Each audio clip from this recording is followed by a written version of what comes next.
Manipur, and some years ago it was, creeping with, crawling with militants, and many Indian Army operations has been operated here in past 10 to 15 years, 20 years. But now this place is very peaceful, as you can see.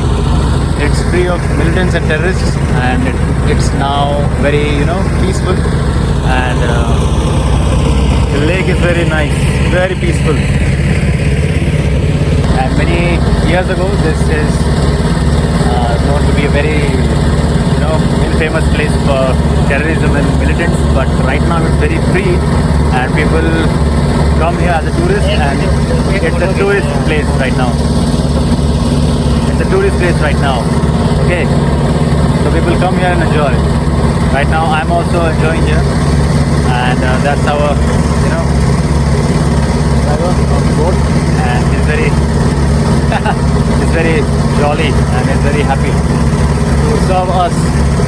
So I hope you enjoyed this video, and this lake is very peaceful, very peaceful.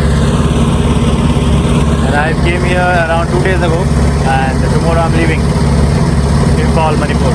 So much recommended place for you, Loktak Lake. Yeah, it was infamous before, it was full of terror and awe, but right now you can come here and you can spend some quality time. Bye bye, take care.